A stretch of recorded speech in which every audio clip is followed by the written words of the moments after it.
So this is it. This is finally done. Now you're probably wondering, how does this have to do with head drawing? Well, look behind me. You have students, teachers, myself, and they've worked. They've put in 5 hours a day, plus going to school.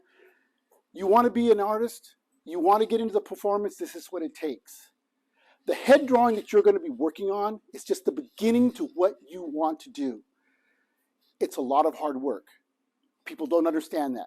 There are tears, there are sweats, there are arguments, all of that, and that happens in the arts. You're going to learn what intermediate head drawing is all about, but this is the first step that leads to what's behind me here. I am proud to have worked. Tonight is the closing night of Newsies. These men and women busted their tails off to make it look good. Every single thing you do in the arts is the same thing. It's not just fun and drawing. It's not just standing on a stage and having fun. It's going to bed late. It's waking up sore. It's being tired. That's what it takes. That's what you're going to learn on this episode of Artifacts. Headlines don't sell papes. Newsies sell papes.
What can I say?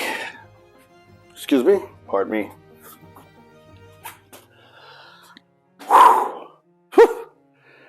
Well, that was all over.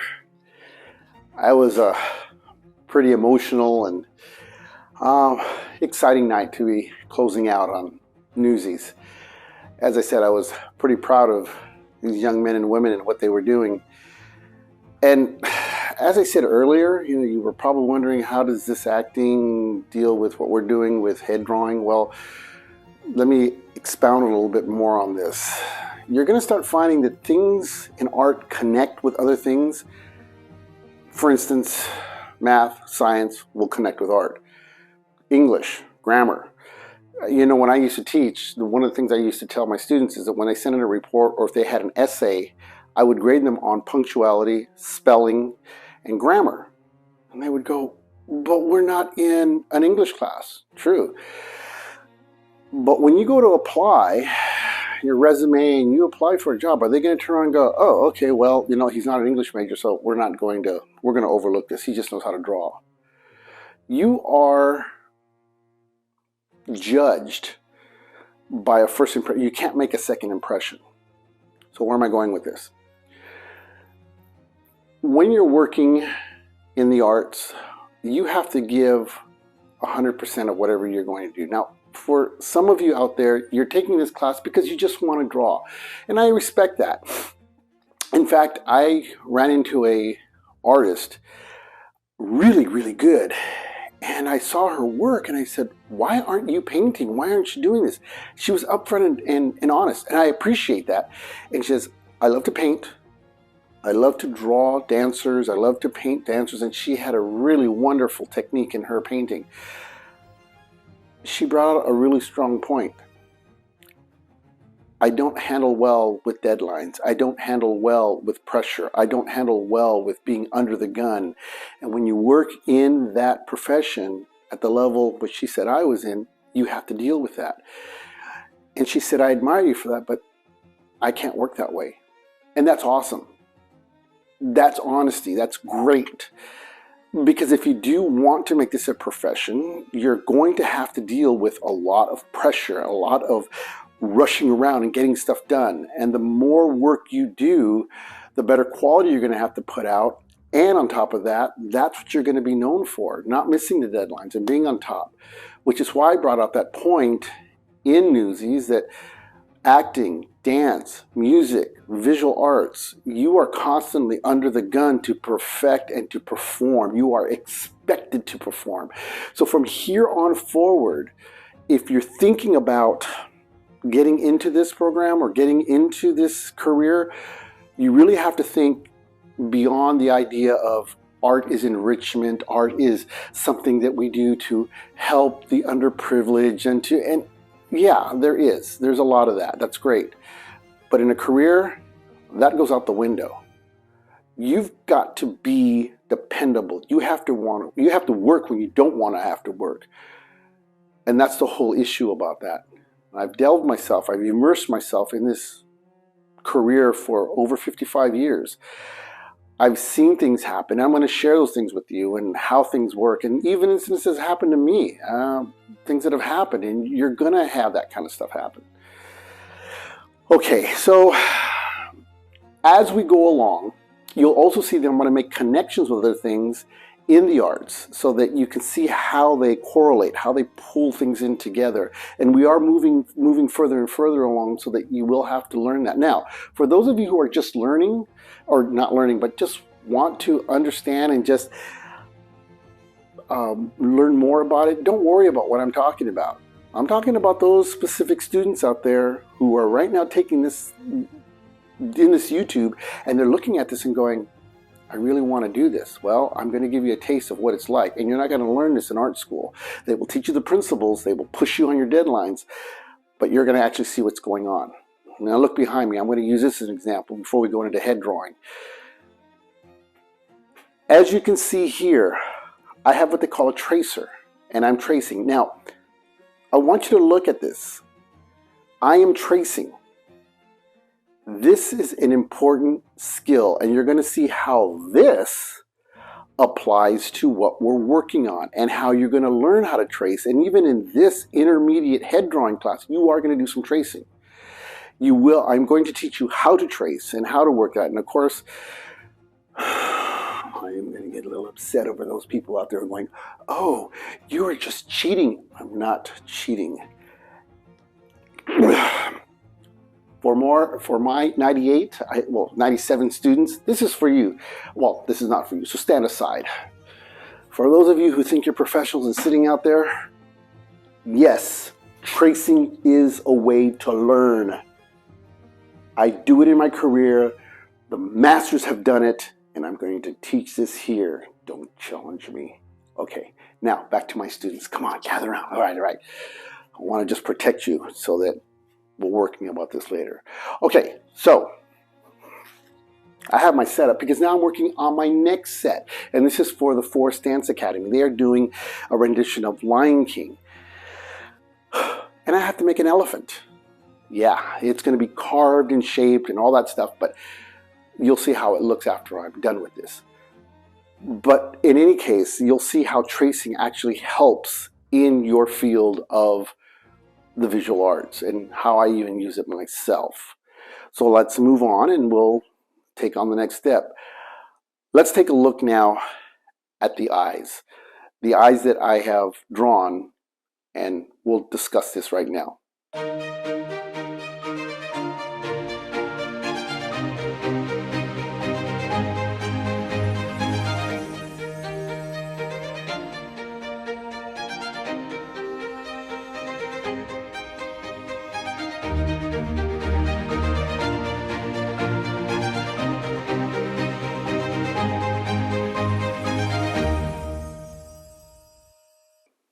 So here we have 4 eyes.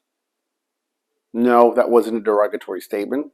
We have 4 eyes, okay? That's what I have on the drawing. On the top left, you will see a young, vibrant young adult. On the top right, preteen or teen. The lower left, a mature adult, individual working outdoors. And the lower right, years of stress on each one of those eyes.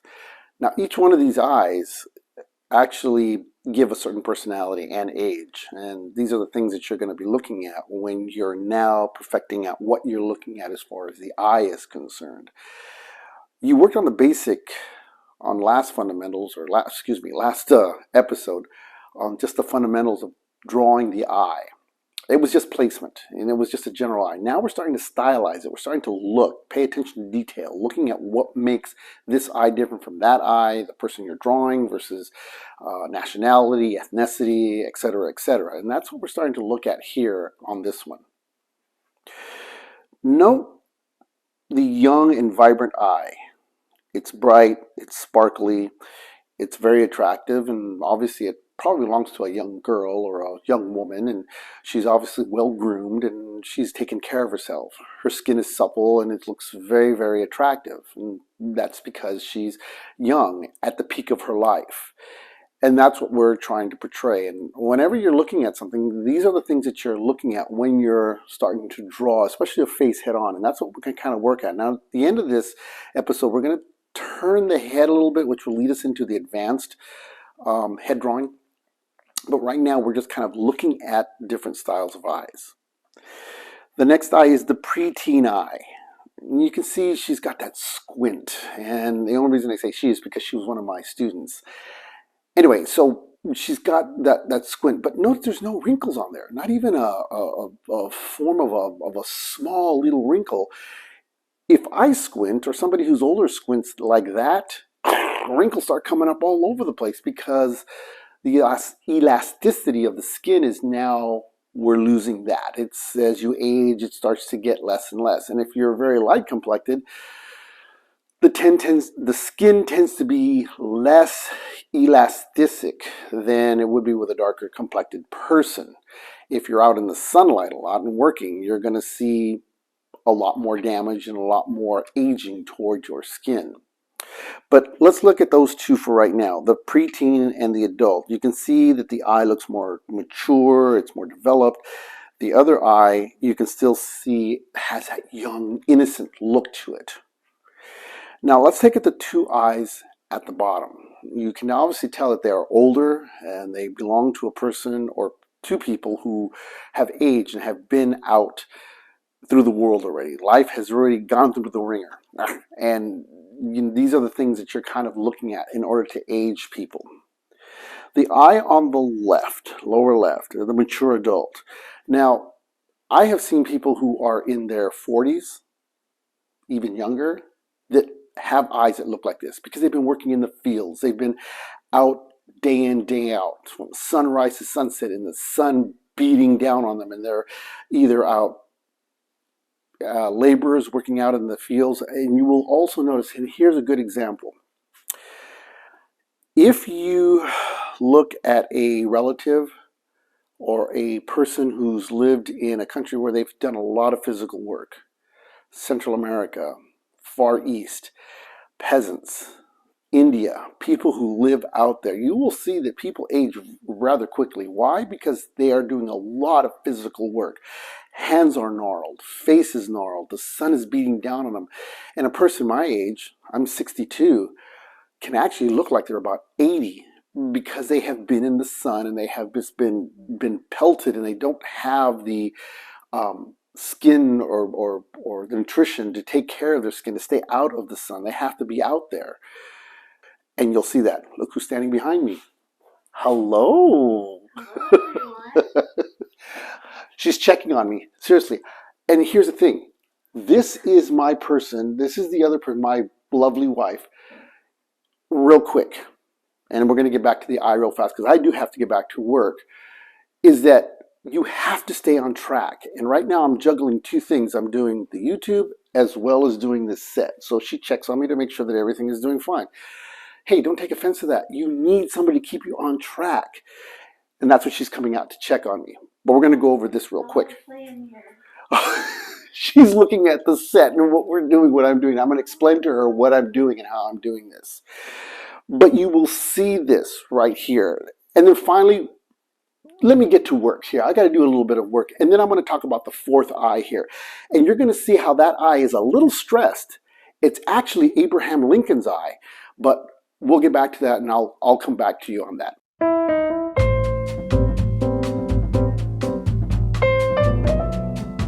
All right, let's get back to the eye. I just finished drawing the elephant, and probably do a little scan on that and show you how I did that, how it works, and how tracing actually works. Remember, keep in mind, and I've said this before, I'm going to say it again, the masters traced.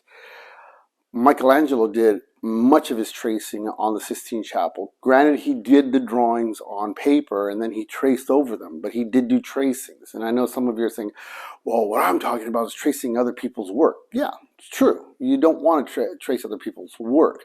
Sometimes in reference, you do need to do that in order to create. All right, that's getting down into a whole different rabbit hole. So we'll talk about that later, and that will come up. And there's always a controversy about tracing, but I utilize it. All right, finally, let's talk about the last eye. We're talking about Abraham Lincoln's eye. Notice how his eye is set in the socket. It is withdrawn. The eyelid is droopy. And this is taken after the Civil War. You take a comparison picture of before the Civil War and after. I mean, he was under a lot of stress himself, even prior to the Civil War. He knew what he was getting into. But after the Civil War, and of course with the death and the death of these men, and during the Civil War, he knew that there were other Americans. He considered the Confederates and Americans, and so he just saw this travesty happening, how America was tearing itself apart, trying to figure out how and where, and things just kept falling on his shoulders. You can't imagine, or something has to give. And in that stress, in that time of saving the Union, his body took a massive toll. And it shows in the face. When you ever see somebody stressed, even today's presidents, they will go in and you'll see them come out with white hair. You will see them withdrawn, especially war presidents. Franklin Delano Roosevelt, when he went in, he knew what he had to do to get people to get the country out of depression. But then the war comes along, wow, you can see that. And so in this eye, what you're trying to do is you're trying to create that sense of droopiness. And look at the eyelid. You'll see that the eyelid droops. It's got kind of a sag to it. The skin has lost its elasticity and is starting to droop and starting to really pull down. But here are 4 different stylized eyes, and they're different age groups. They have different types of values. And also remember this, as the human body gets older, men and women tend to start resembling each other, especially with the wrinkles and the age. And you get people who are in their 90s and even centurions. I mean, it's hard you could dress them both alike and you wouldn't be able to tell the difference between the man and the woman because of the skin drooping and aged. Same thing with a baby. You take a look at a baby, you set them side by side, unless they're wearing pink or blue, it's kind of hard to tell the difference between a boy and a girl. Circle of life. So in the eye, the eyes themselves, they give a lot of expression here on what's going on. Study these 4. Take a look at them. Kind of mimic them. See if you can replicate them. Or just look at eyes in itself. Look at a child's eye. But don't do it so obvious that you're staring right at them and they're kind of going, what are you looking at? Yeah, I know. It's okay. As Bob Ross would say, people, they'll look at you like you're a little weird, but just tell them you're an artist. They'll understand. Exactly. So what you want to do is you want to be aware of what you're looking at as far as the eye is concerned. Okay, study these eyes. I got to jump back over here and I've got to run over and get a heat knife so I can cut into this foam and start sculpting it. And then we'll get to the nose. Yes, we're going to get to the nose, and we're going to show how the width of the nose is. This episode's going to be a little longer because we're taking a little more detail as it was at the beginning. Beginning was just placement of where everything was, and here it's going to be a little more challenging because we need to go into more detail about how to work things and even how to trace. I'm going to show you how to trace to be able to help you place things in that face that will give you that sense of accomplishment in moving forward. Okay, we'll take a little break here, and then we'll move on to the nose.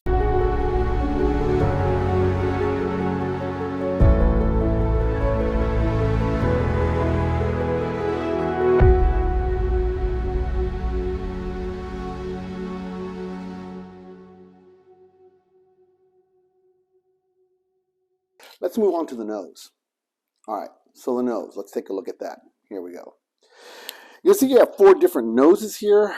We have, well, it's what I kind of called it, the Western European nose. It's kind of your typical white nose or your Anglo-American nose. Anyway, so we got the Western European nose, the African Middle Eastern nose, the Far Eastern nose, and the Native American nose. Now, the reason I broke them down isn't because every single Native American has that kind of nose. I'm Native American and I have more of a button nose, okay? But I'm also part Spaniard as well. So, and I have a lot of facial hair too. Anyway, this isn't to say, well, I'm drawing a Native American, so it's gonna have that kind of a big nose. Well, I'm drawing an African American, so it's gotta have the wide, puffy nose. No, I'm not saying that at all. I'm just trying to show you different styles of noses and how they're used and how you can be aware of what they have. There are some people who are European descent and they have a nice big puffy nose, a button nose. And there are, like I said, Native American Indians who have a little button nose. You have different types of ethnicities, but this is generally just to see and kind of give you an idea of what you're looking at and kind of studying on these noses, okay? So you can see what I labeled there is, I hate using the word typical style, or because nothing is really typical in the arts. It really isn't. But we tend to draw things that we kind of frame things around and kind of go, well, that's generally what it is. But typically speaking, we're not really talking about a specific nature of noses. They're just different styles. I mean, you have what they call, I know those of you who are really young, Morgan Fairchild? Yes, there was an actress by the name of Morgan Fairchild. Come out in a lot of television movies. And I would call the Morgan Fairchild nose a nose that was squeezed together like this. She had slits for her noses. They looked like she got squeezed here. The Morgan Fairchild nose, yeah. Not the Morgan Freeman nose, which is wide, but different noses. And I guess what I'm trying to make you aware of is that when you're drawing a person or you're drawing the face, start looking, now that you've passed the part of where placement of everything is, study the eyes, study the nose, and of course I'm going to show you the lips in a little bit, but study those areas and what they look like, how they look. Look at each one of these noses. Now you can see on the far right that Native American nose. Look how high that bridge goes. I mean, it comes all the way up to here. Aztec nose, Mayan noses, that's Mesoamerican. They come from here and come out this way. Also a Roman nose comes out. That's also typical European, coming out over the side here. You have some very large noses. And of course you have some very small noses, like a very button nose, or a nose that kind of has a little slide slant, or some that even hook out. These are the things too that you're going to want to look for if you're interested in doing caricatures. Now, a caricature is something you want to do of a person, but you accentuate certain things that make that person, or that people can recognize as that person, will make those things look more predominant to give that cartoon look. It's a humorous type of way of making fun of a person or poking fun at that person, pretty much like roasting them, if you will. All right. So 4 different noses, which I'm showing you here, are something that you can look at. Study these noses, kind of look at them, see how they're shaped. Some of the nostrils are flared out, some are kind of close together, and some even have a turned up look to it, which is the third to the left or second to the right. That one has it slightly turned up. You can see that nostrils up like this, and there are people who have that kind of nose. It's turned up this way. You will see, you study these things and look at those type of trademarks or facial definitions on those individuals. And as you start looking at those, you start to pick up their personality of what makes that person look like that person. What type of glasses do they wear? How thick are their eyebrows? How thick is their beard? How do they wear their mustache? That kind of stuff. How high is their hairline? Now, the one thing I didn't say was a hairline. The average hairline is usually about, from the top of the head to where the eye is about halfway there. That's where the average hairline is going to be. So you can see mine is a little higher. It's because of my age, losing some of the hair. I used to have this full head of hair. Oh, and then of course the other thing that you're going to be looking at is age. We'll talk about that right after we talk about the lips, if I can remember that. You know me, I jump from one place to another. But I'm going to show you pictures of me when I was a baby, when I was in elementary school, when I was in junior high, as we used to call it, in high school, I think I went in college, and now today. And you're going to see each one of them. You know that you're different. When I had my intern, Elias Quintero, come in, and he saw a picture in our office of my wife and me, and he saw my picture and says, "Oh, I can see that's your dad there when he was younger." I looked at him and I said, "That's my senior picture." Yeah, I know I've changed a lot. I'm not the same boy I was when I was 18. Anyway, so you look at all these things that change a person's face and add and subtract and so forth and so on. All right, so I'm going to get back to work on this guy over here. Now that I got him lined in, I went out and got me a new tool, heat knife. Is it heat knife? Hot knife. My new tool. And I'm going to be cutting out the foam on this, and so I'll show it to you when we're completed on that and getting done on that. So anyway, study these noses, and then the next thing we're going to do is the lips. And we will be talking about and kind of showing you about those lips and showing you the reference on that. And then from there, we're going to go into working on the face. And I'm going to show you, I don't want to call it a trick. I want to call it more like a method to practice on. Yes, it's tracing. But when you're tracing, you're going to find it's not as easy as it seems. And it's going to help you to be able to kind of place everything on the face where it's supposed to go. And that's going to be in this intermediate class. Okay, get back over there. I'll come back after a quick few seconds. Okay, let's move on to the next step. Let's take a look at those lips. Okay, we have 4 sets of lips here. 4 sets that are different ages, different moods, more like.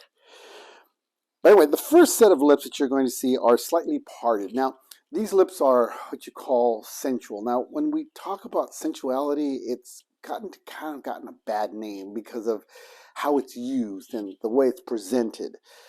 But sensuality can be a rather sexy way of seeing things, a not provocative, but something that's looks complimentary to a person. In this case, we're looking at a pair of lips where they're slightly open. Now, some people do have lips, especially young women. They will walk and they'll have that kind of like little stare-off look and their mouth slightly open. And that's one set of lips that you'll see. The second set is going to be the gentle smile. They kind of aren't really smiling, but they got that forgiving look. And you can see each one of these sets of lips, the side, well, obviously you can't see it with my stash, but as you pull up, you can see a little shadow on the outside of the lip. And then, of course, underneath the bottom of the lip, there is a slight shadow underneath that. That's caused because the bottom lip is protruding out, and it creates the lip to move forward a bit. Okay, and you can see that on each one of these.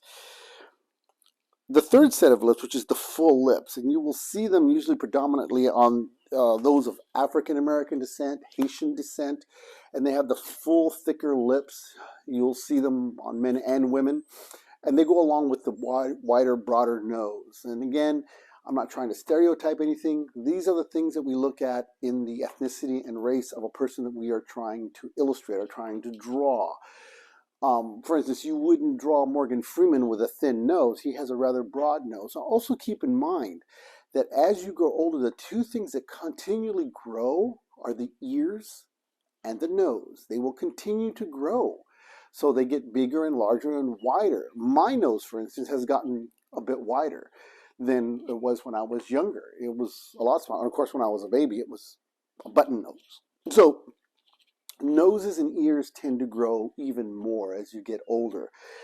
And if you notice, a lot of the elderly people, those that are older, you'll notice they have a larger ear, and it's because it's still growing. It will continue to grow until it's time for you to meet our Heavenly Father. And that's it.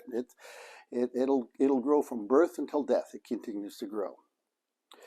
The last set of lips you'll see are the relaxed, and they're also associated with older, more mature people. It doesn't necessarily mean that they're mad. They just relax, and now the side of the lips here are starting to droop. The muscle is starting to come down and droop a bit, and you'll see more of a shadow. My mom, who now is going to be 85, when she sits and listens to you, you'll see her mouth droop down, and you'll see the creases even more so. My grandmother really was predominant when she was alive, and you could see that droop. You could also see it in men. They will have that droop kind of look, and not that they're angry, it's just that the muscles start to really pull down. Gravity becomes our enemy at that point. All right, so you have 4 sets of lips, 4 sets of noses, and 4 sets of eyes. Study each one of these. Look at them. Kind of try to draw them. But just don't limit yourself to these here. The next step we're going to talk about is the gender between male and female, and how, in essence, a lot of images, you kind of go, how do you denote the difference between a man and a woman? Well, obviously, if you're doing a portrait of a young lady or a young man, you can automatically see the predominance that it makes on that personality. But what if you're drawing somebody to make it look like a man or make it look like a woman? Well, there are certain things that you're going to kind of look at. The chiseled jaw for the man. The woman has more of a smoother looking face. Now, does that mean that men don't have that chiseled jaw? No, or they don't. There are some men who don't, and there are some women who do have that chiseled jaw.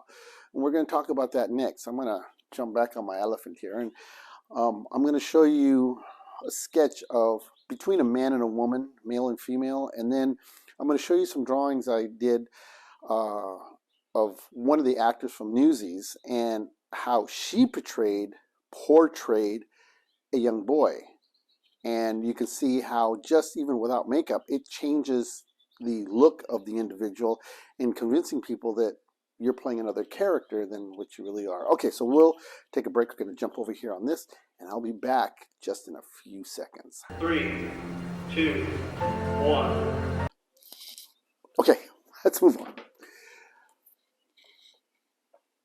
Generally, the face and female and male generally pretty much look alike.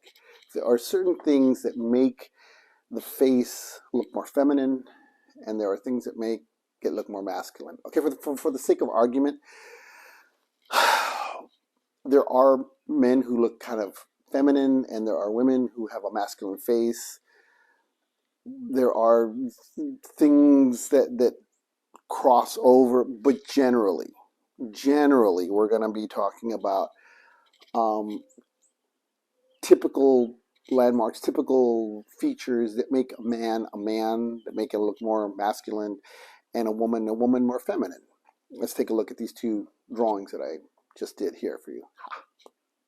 Okay, so here we have a man and a woman, and you could generally switch them back and forth. You really could.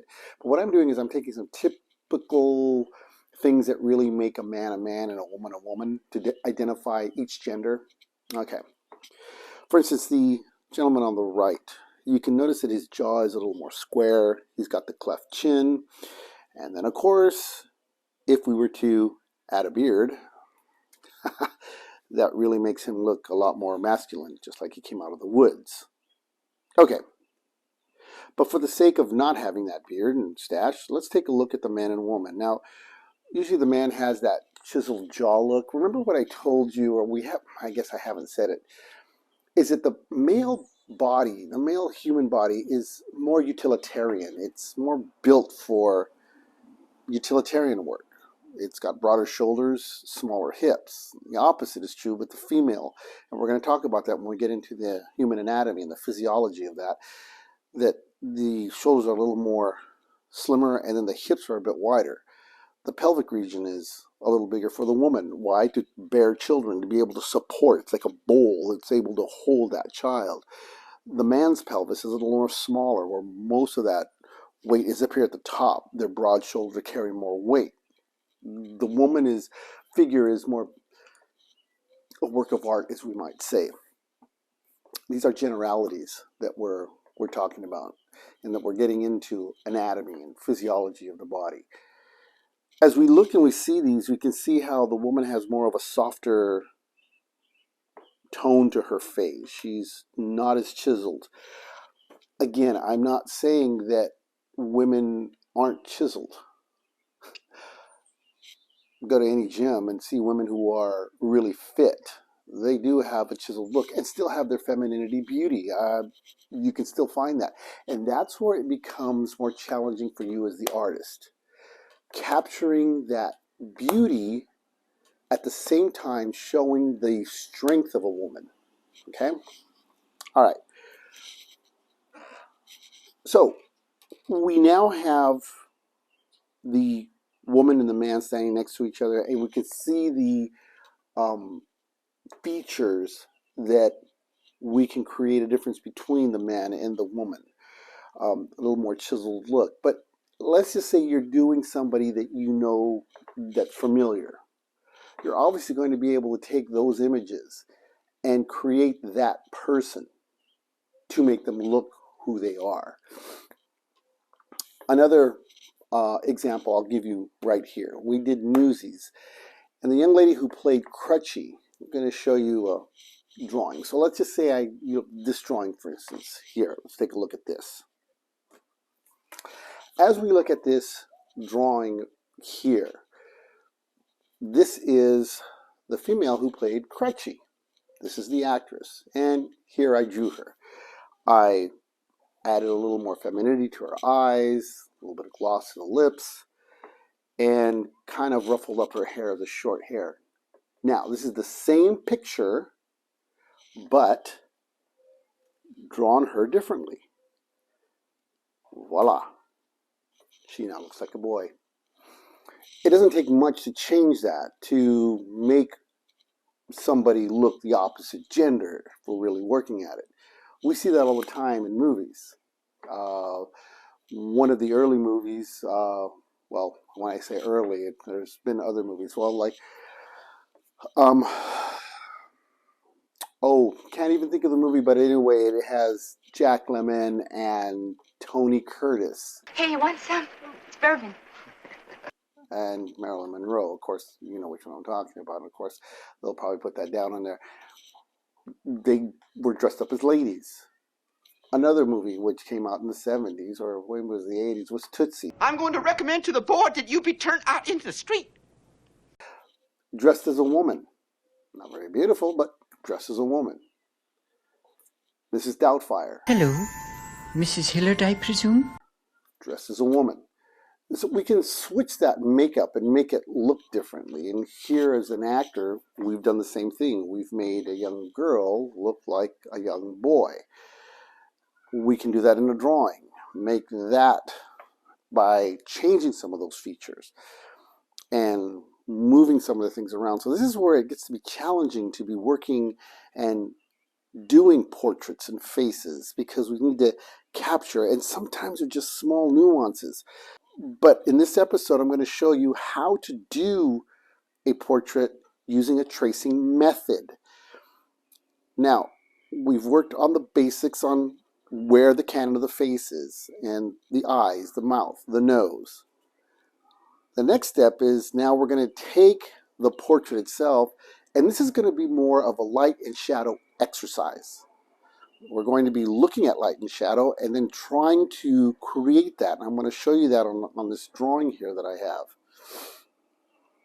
Also keep in mind that when you're working with a smaller child, that canon of the face does not apply to a toddler, does not apply to a baby, does not apply to look at those canons are completely different because the face is developing. It's not going to be that canon of the face. And a good example is look at a lot of American early art, colonial art. You'll find babies who have a adult face on the baby. It's because they're using the canon of the head to put on the child.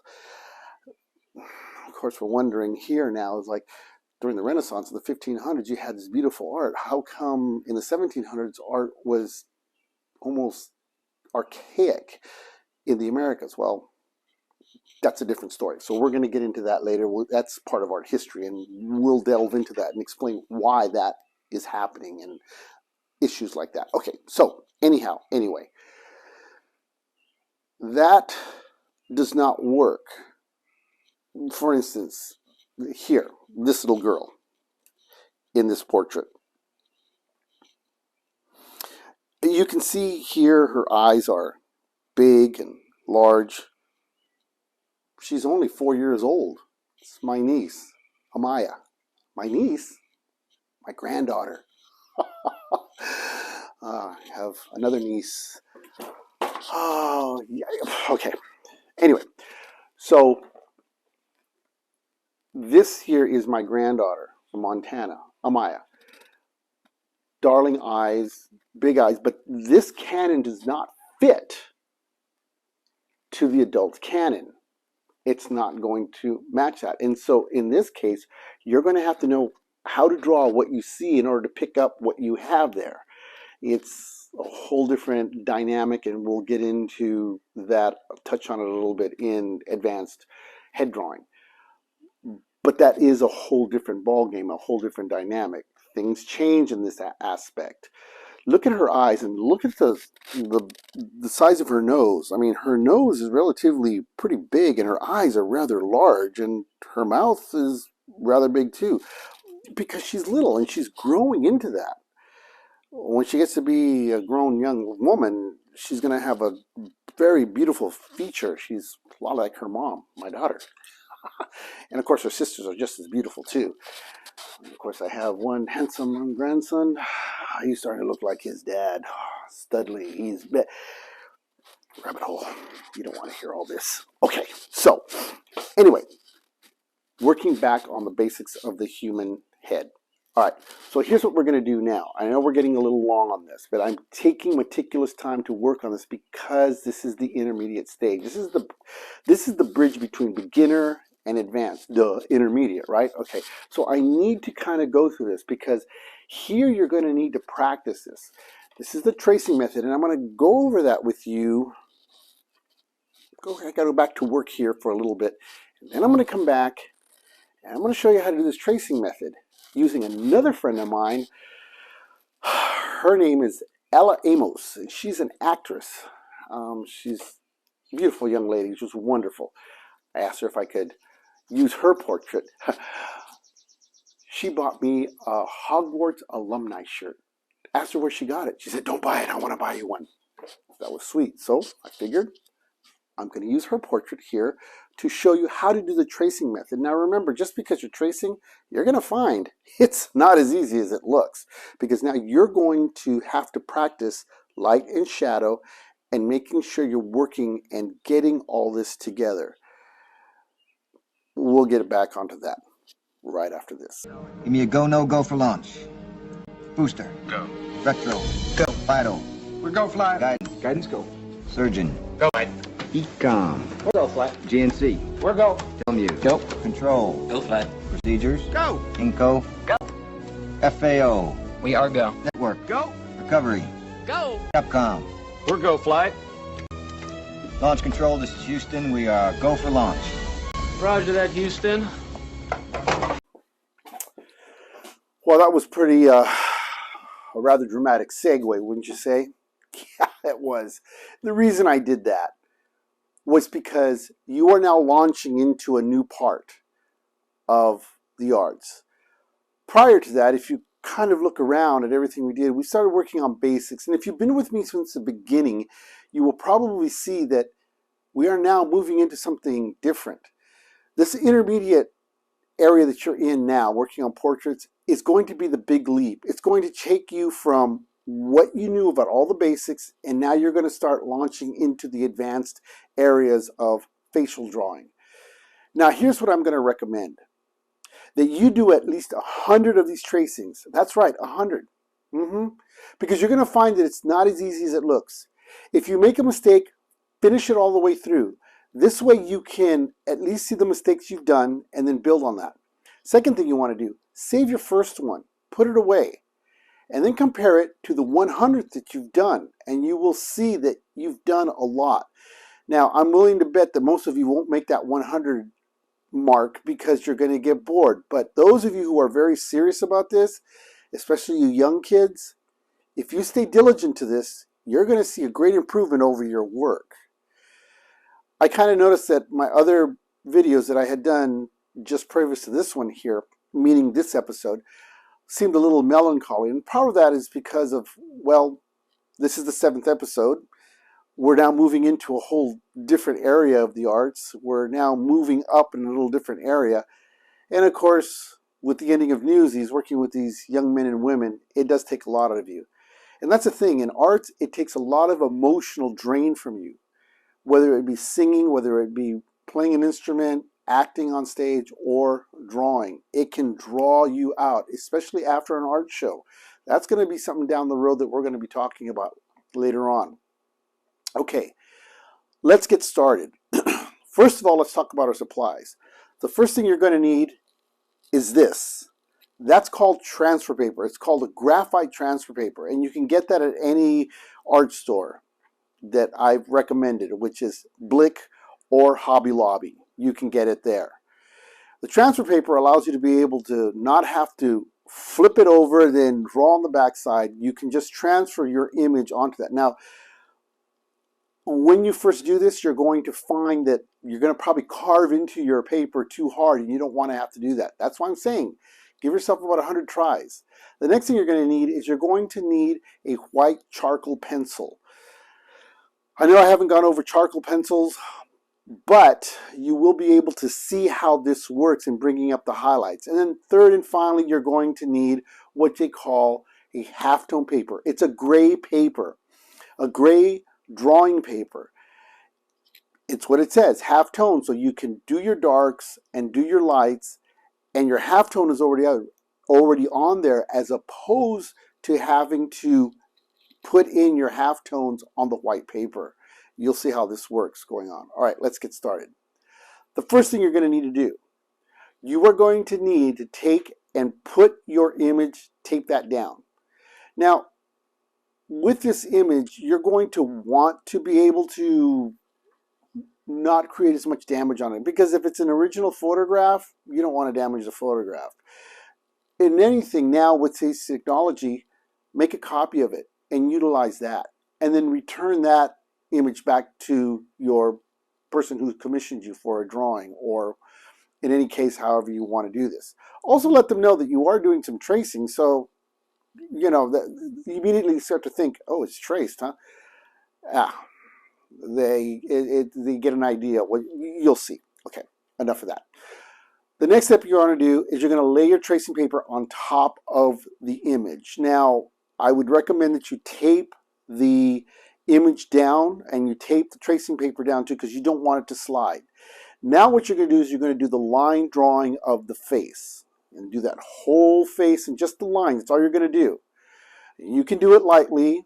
I would recommend using probably a B2, a 4B pencil. Use any of those. Don't go with an H. Stay in the B's. It'll be easier for you to see. Once you've done that, now what you're going to do is you're going to take your halftone paper, tape that down. You're now going to lay your tracing paper on top of that, the image, and tape that down. Now you're going to slide your graphite transfer paper between the tracing paper and the halftone paper. And now what you do is you take your paper and you line across the lines that you have on your tracing paper. Now you can move your graphite paper around. If it doesn't cover that whole area, that's fine. You can move the graphite paper around. You don't want the tracing paper or the halftone paper to move. Those are the two you don't want to move. Now, if you've done this correctly, you should have a very light image on your halftone paper. You can now remove the tracing paper. Now, the reason I'm going with you on this using the digital format is because if I try to draw this and with the lights and me not knowing the lights, it's hard to demonstrate this. So this is why I'm showing you this on the format of digital format rather than actually demonstrating it for you. And I know it's probably a little more difficult for you, but I'm doing my best here to show you how this is done. Okay, let's move on. Now that you have that, you're going to lightly trace over that, and now your image is on the halftone paper. You can now remove the tracing paper, and you can set aside your graphite paper. You're not going to need that anymore. Now, if you want, you can make your line a little darker. Now what you're going to do is you're now going to mimic the shading. Now, I would highly recommend that you start with probably a 4B, maybe a 2B pencil, and start lighting in those shades. The next step after that is you're going to now go into the darker shades. Now you can go to a 7B, you can go up to an 8B, and for the real dark areas, you can start pulling into the 9Bs. Now, remember, if you've been practicing on the sphere, the cone, and the cube as we did, you are familiar with your pencils. If you're just jumping in right now without having to take the beginning courses, you're going to have a hard time with this. It's going to be a real challenge. But I said if you have started from the beginning and you have diligently been practicing, you'll be able to get a hold of this and see how it's coming along. This is like kind of riding a bike for the first time. It's like playing golf for the first time or surfing for the first time. You're going to fall off the board. You're going to miss the swing. You're going to fall off the bike. This is exactly what you're learning to do. You're learning to see where placement of everything is laid up. Okay, now once you have everything laid out as far as the light and shadow is concerned, your image should look like you see here as Ella looks. Now, the next step and the final is going to be the white charcoal. Now, you don't want to use a colored pencil, a white colored pencil, because it's not going to blend and it's not going to work with the graphite. It's going to fight each other. Also the white charcoal will fight with the graphite, but the white isn't really going to be moving into that charcoal area. It's not going to be working in this, so you're not going to have to really worry too much about it. But with a colored pencil, you have a waxy film, so it's not going to be as conducive to be working with it. You can if you want. It may not blend as well. You can take your blending stump now and you can start blending these shadows in.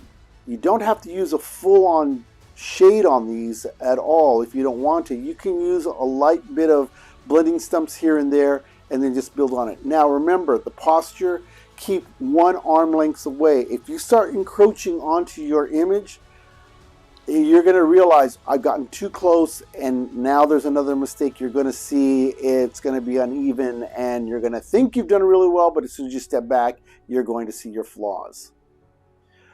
Once you have this done, sign it. You're ready to go. You have now done your first portrait using the tracing method.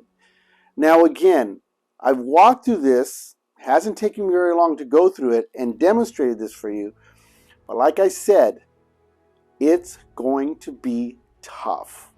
It's going to be rather tough to work with this. So give yourself a chance. You are now launching into a whole new area in the arts. You're finally taking off. And again, for those of you who have been diligently watching this, buying your supplies, taking care of everything, doing everything that I've told you to do, posture, sharpening your pencils, working with your graphites. This stage here, you're ready for. Now it takes practice. You're launching off into a whole different area altogether. I'm going to close out after this here and give my final notes, especially with Newsies finishing up, and then we will close out on this episode. All right, get out there and work it. It's going to be tough. Respect is not given, it's earned. And to say that these young men and women have earned my respect is an understatement. They worked hard, and that's exactly what it takes to make it in the arts. These seniors are moving on to a new frontier. They're launching off into a new life. This will be their landmark for what they have done. There is no way you could be involved and not be touched by their hard work. That's what it takes to do whatever it takes to do in your life. They will all have a part of my heart, as I hope I have a part of theirs. But as always, there will always be one special someone who has won me over. They were tough. They were hard. May the Lord be with you and bless you always. T-minus 15, 14, 10, 9, 8, 7, 6. Ignition sequence start. 3, 2, 1. Ignition. The clock is running! We have liftoff. Houston, we have cleared the tower in 1313. Okay, guys, we got it. Come on, baby. It's on the line. Velocity right on the line. Roll complete, we are pitching! looks good, Flight, right down the middle.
Pantrabamba!